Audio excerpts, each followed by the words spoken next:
Mes amis nomides, bonjour, une vidéo pour faire le bilan de ce voyage, ce que j'aurais dû faire, ce que je regrette de ne pas avoir fait, ce que je regrette de ne pas avoir fait, et puis les kilomètres, la distance, les moyennes, etc. Je vous avais dit que je la ferais, donc là voilà, cette fameuse vidéo. J'ai fait 7700 km pour descendre de Cusco jusqu'à Ushuaia. Cela m'a pris 4 mois et demi avec des arrêts dans certaines villes que j'aimais bien, comme Mendoza ou Bariloche. Et donc ça me fait 85 jours de pédalage. Alors forcément, il y a eu pas mal de repos et d'arrêts, hein, comme vous pouvez le calculer facilement.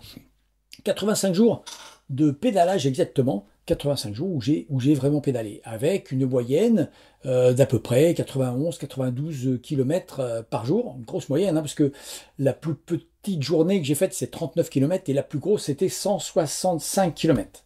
Donc ouais, 165, ça commençait à en avoir un peu plein les pattes. Alors, je dois vous avouer qu'il y a des moments où j'oubliais de mettre le compteur et qui marchait pas très bien.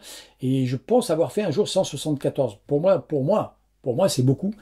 Avec le chargement entre mes jambes de 55 kg, mon vélo pesait 55 kg sans l'eau. Il faut savoir que dans le désert de Uyuni, dans le salar de Uyuni, j'ai amené 8 litres d'eau, ça fait 8 kg supplémentaires. J'avais peur que le vélo casse. La plus longue journée, j'ai pédalé 12h47. C'est presque 13 heures de pédalage non-stop, hein, puisque ma montre, parce que je faisais marcher ma montre, ne calcule que quand je me déplace, donc pas quand je suis arrêté. Donc, en dénivelé positif, ça a fait 55 200 mètres. C'est beaucoup, 55 200 mètres. Ça fait presque 7 fois la hauteur de l'Everest. C'est difficilement imaginable pour moi, mais c'était beaucoup.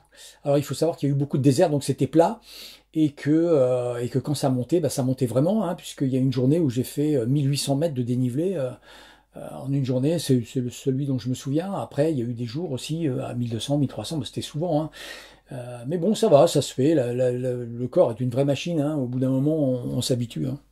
Ma dépense totale hôtel, ça a été 2530 €, je crois, en tout, avec le minimum 3 euros. Alors forcément, c'était pas en Argentine, hein. 3 euros. Et le plus haut, c'était 65. Ouais, j'avais pris une super chambre à Ushuaia que je n'ai pas pu apprécier à cause de la maladie que j'ai eue, hein. Je ne veux pas dire que j'ai attrapé, parce que ça ne s'attrape pas, c'est une maladie auto-immune. Donc je vous mets la vidéo là-haut. Et donc j'ai pas pu vraiment apprécier Ushuaia. Il y a des choses, alors prenez une assurance, hein, ça c'est un truc, parce que les assurances carte bleue, c'est bien, on achète le voyage avec carte bleue, pas de problème. Ben, c'est pas si évident, à moins que quelqu'un travaille dans les cartes bleues et nous explique exactement dans les commentaires comment faire, parce que c'est un peu galère. Tous les gens qui n'étaient assurés qu'avec une carte bleue et qui ont eu des problèmes, et ils ont eu des gros problèmes encore pour se faire rembourser, ça dure, avec des tas de courriers, des tas de justificatifs. Quand on a une assurance maladie, une assurance accident, ben, c'est quand même plus rapide, et j'étais bien content qu'ils payent l'hôtel à Ushuaia et qu'ils m'envoient un médecin sans tergiverser, qui m'envoie un médecin pour me rapatrier. Ça s'est très bien passé. Merci à l'assurance accident, l'assurance voyage. Donc ça, faut pas oublier. Quoi d'autre? Alors il y a des trucs que je regrette bien sûr, hein. Je me souviens un matin, il y avait un Gocho qui était arrivé pour me voir dans ma tente. J'étais sur son terrain, je l'avais vu le soir d'avant, je lui avais demandé officiellement l'autorisation. Il est arrivé à cheval le matin au lever du soleil. Je suis sorti de ma tente et qu'est-ce que je vois? Je vois ce Gocho avec le cheval qui se cabre, qui était surpris de me voir, le cheval qui se cabre avec le soleil à contre-jour, le soleil derrière, et de la poussière, parce que le cheval manipulait de la poussière, les chiens qui tournaient autour en train d'aboyer, ça faisait encore plus de poussière. La poussière était comme dorée, et ce Gocho avec son chapeau, avec je sais pas, c'était pas un fouet ou un lasso, je sais pas quoi. C'était vraiment superbe, une image superbe que malheureusement je n'ai pas pensé prendre. Il y a Jean-Baptiste que j'ai rencontré, j'aurais aimé l'interviewer, j'aurais aimé lui poser des questions. Avec le recul, je me dis, mais mon Dieu, mais ce mec-là, regardez les photos, il est vraiment bizarroïde. Il propage la bonne parole en Amérique du Sud. Ça fait des années qu'il voyage en Amérique du Sud avec son vélo tout pourri, tout rouillé, avec la valise derrière. Il avait une valise. Devant, il avait une sorte de roue qui mettait sur son porte-bagages devant, qui lui permet de mettre encore des bagages dessus. Et il avait une sorte de sceptre pour propager la bonne parole, comme Moïse dans les films. Le mec, il s'appelait Jean-Baptiste en plus. Mais j'étais tellement sous le choc que je suis resté quoi? J'ai pas pensé prendre ma caméra, mais j'aurais tellement aimé lui poser des questions. Puis ensuite, comment il va finir ce mec? Parce qu'il avait déjà un certain âge et il traîne en vélo. Je sais pas. Je sais pas de quoi il vit. Il y a des gens, il y a vraiment des gens bizarres, quoi. J'ai rencontré quelques vélos, pas tant que ça, hein. J'ai rencontré en tout peut-être 15-20 vélocyclistes, hein, véloteux, comme je dis. Pas grand monde, alors apparemment c'était un petit peu tôt dans la saison, je sais pas. Donc, pas grand monde malheureusement, donc j'ai souffert un peu de solitude dans ce voyage quand même, c'était un peu long et un peu seul. Regret, j'aurais dû tourner au Chili après le Salar d'Uyuni, ou juste après la frontière argentine, parce que y a pas grand-chose à voir dans les déserts. Je pensais pas que c'était désert là-haut, donc première erreur. Donc si jamais les véloteux veulent descendre, passer au Chili, longer la mer, longer le Pacifique, ça peut être plus intéressant. Retourner ensuite en Argentine pour aller voir les grandes villes, parce que c'est intéressant. Et puis ensuite, faites la carretera austral à partir de Puerto Monte ou même un peu après, c'est pas très grave, au niveau de Bariloche. Parce que là, par contre, la carretera austral, c'était vraiment superbe. Bon, j'ai eu la pluie. Là, par contre, ça tombe et c'est pas de la bruine. C'est pas du brumisateur. Wow, wow, wow, wow, wow. Beaucoup de pluie, donc ce qui m'a fait sortir avant la fin, jusqu'à Villa Higgins. J'ai pas malheureusement été jusqu'à la fin. J'aurais dû parce qu'il a fait beau après. Mais bon, avec des scies, on peut faire beaucoup de choses. Et donc je me suis retrouvé vraiment dans la pampa. Vous pouvez voir les vidéos, c'est vraiment seul dans la pampa avec des villages tous les 70 ou 80 km. Waouh, c'était long, c'était très long, j'aurais dû aller donc jusqu'à Villa Higgins, de là on peut rejoindre El Chalten. Après à partir d'El Chalten, j'ai encore mangé de la pampa, hein, vous inquiétez pas, il y en a, regardez bien les vidéos, mais c'était plus intéressant on va dire. Des regrets, j'ai pas vu la grotte du Milodon, ça c'était au Chili, juste avant Puerto Natales. J'aurais aimé voir cette fameuse grotte où on a découvert des morceaux de peau du Milodon, ce fameux paresseux géant, regardez la vidéo. Et je suis pas allé, tout simplement parce qu'il fallait quitter la route, faire 20 et quelques kilomètres sur la droite. Et puis après, j'aurais dormi où? C'est pour aller à la grotte. Moi, ça fait 40 kilomètres, c'était déjà l'après-midi. Est-ce que j'aurais dû y retourner? J'avais déjà réservé un avion. Donc ça m'a un peu coincé pour la grotte Milodon et pour Torres del Paine. Alors Torres del Paine, ce qui m'a dissuadé d'aller à Torres del Paine, parce que c'est vraiment un endroit que j'aurais aimé voir, je regrette. Sublime, mais il faut réserver des fois 3 mois à l'avance pour faire un trek. Alors il y a des trucs, hein, il paraît que sur internet on peut acheter, et il y a des gars qui achètent les treks de Torres del Paine, les droits, pour pouvoir les revendre. Donc forcément ils font une affaire, hein, c'est pas désintéressé.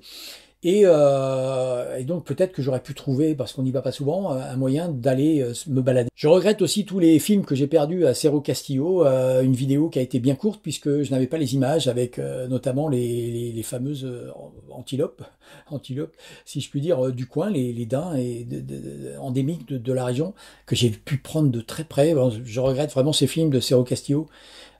Ça m'attriste, j'ai pas pu aller voir les pingouins ou Ushuaia, enfin beaucoup de choses que je regrette. Mais bon, le bilan quand même, c'est que j'ai fait un bon voyage quand même. Pour les véloteux qui veulent aller là-bas, protégez-vous bien du soleil parce que franchement, j'ai cramé quoi. J'avais les bras, ouais, j'ai bien cramé. Donc, mais bon, comme je suis habitué à pas mettre grand-chose, j'ai dégusté. D'autre part, essayez de mieux vous nourrir que moi. J'ai perdu quand même 10 kilos. Après, la maladie m'en a fait perdre encore, mais j'ai perdu 10 kilos quand même sur tout ce trajet. Je mangeais pas assez, c'est clair. C'est vraiment ça, un gros défaut de ma part. J'essaierai de ne jamais renouveler cette erreur que j'ai faite, de ne pas manger assez. Alors, petite parenthèse sur les pneus. Alors, effectivement, j'ai pris les fameux pneus Schwalbe. Hallucinant de qualité, puisque j'ai crevé encore une fois, je vous l'ai dit dans une vidéo, mais j'ai crevé 2 fois seulement, sur le côté avec un énorme clou.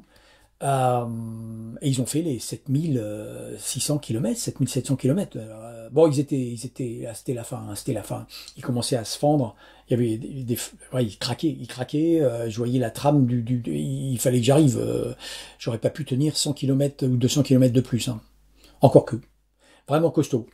Franchement, petit détail au niveau de l'eau. parce que quand j'étais dans la pampa, je faisais du water stop. Alors j'ai eu des questions là-dessus, mais tu bois l'eau de n'importe où, des gourdes. Oui, effectivement, les gens ont bu dans les gourdes. Peut-être qu'ils avaient même des bouteilles qui traînaient dans la voiture depuis un moment, des glacières qui, je sais pas, de l'eau d'où elle venait trop, mais en tout cas, c'était de l'eau douce que je ne trouvais pas dans la pampa. Et ne vous inquiétez pas, discrètement, je filtrais tout. Discrètement, c'est-à-dire qu'une fois qu'ils étaient partis, je filtrais tout avec ma gourde filtrante Katadyn pour essayer d'enlever le maximum de bactéries, de microbes. Voilà. Alors, apparemment, ça filtre pas les virus, le Katadyn bouteille. En tout cas, ça marche bien. J'ai jamais été malade, jamais. J'ai jamais eu de problème d'estomac, de mauvaise digestion, de courante, jamais. Bon, à part à Cusco où j'ai été malade, mais c'était en arrivant, peut-être, je sais pas, le climat ou je sais pas quoi. Ben, enfin, j'étais encore en ville, j'étais pas en vélo. Mais sinon, toute ma croisière, hein, en vélo, je n'ai pas été malade du tout. Du tout. Par derrière, je veux dire. Parce que des maladies, j'en ai eu d'autres, mais pas... Voilà. Je vais pas vous faire un dessin. Je vais pas vous mettre de photos, ni de films. Si vous avez des idées de voyage, je vous en supplie, mettez-les-moi dans les commentaires. Si le voyage vous a plu, mettez-les-moi dans les commentaires. Si vous en voulez d'autres, des voyages, mettez-les-moi dans les commentaires. Mais surtout, si vous avez des idées originales à faire en vélo, que vous avez toujours rêvé de faire, que vous ne pourrez pas faire et que vous avez envie que je fasse, dites-le moi, ça m'intéresse. Je suis tout oui pour faire des nouvelles, pour vivre des nouvelles aventures avec vous et avoir le plaisir de les faire moi-même. Je voudrais remercier tous les tipeurs, tous les gens qui ont été sur Tipeee, qui m'a amené une somme relativement importante et qui m'a permis d'améliorer mon voyage. Hein. J'hésitais plus trop à aller dans des hôtels, j'hésitais plus trop à manger une bonne viande, à manger un bon repas dans un bon petit restaurant, à boire des petits cappuccinos le matin, m'arrêter avec des croissants. Non, merci à tous les tipeurs. Ça m'a vraiment, mais vraiment amélioré mon voyage. Et puis ça m'a poussé à continuer, hein, parce que je me disais, les gens ils m'envoient de l'argent grâce à tipeur, à Tipeee, et si j'abandonne, ça va pas le faire. Donc ça m'a poussé à continuer et arriver jusqu'au bout. Donc merci Tipeee, merci les tipeurs, encore une fois, et merci à tous les autres qui ont mis des commentaires. Il y en a qui sont, c'est les fidèles des fidèles, je vois toujours les petits icônes que je reconnais même. Merci à tous. Franchement, c'était un voyage où j'étais bien accompagné. Alors restez à l'écoute, j'ai d'autres voyages, d'ailleurs vous allez m'en proposer dans les commentaires, j'ai d'autres voyages à faire, j'ai plein d'autres idées, tant que j'ai encore peut-être quelques années encore à profiter de mon début de retraite. Je voudrais donc faire plein de choses, rester à l'écoute, il y aura peut-être un laps de temps où il va pas y avoir de vidéo, mais c'est en préparation, et puis après il y a le temps de montage, ça se fait pas tout seul. Je vais vous parler de Garmin, ce fameux GPS qui n'a jamais fonctionné, j'ai bien galéré, heureusement que j'avais ma montre. Et puis je voulais vous parler du matériel que j'ai amené, tout ce que j'ai amené. Alors ça, je l'ai fait en vélo là-bas, j'avais tellement de temps que j'en ai parlé en vélo, donc ça sera une prochaine vidéo aussi où je vous dirai tout ce que j'ai avec moi quand je suis en train de pédaler, enfin tout ce que j'avais avec moi quand j'étais en train de pédaler. À très bientôt, merci à tous de me suivre, merci à tous les tipeurs, à prochaines aventures, encore une fois, vendredi prochain, 16 h comme d'habitude. À très bientôt, ciao.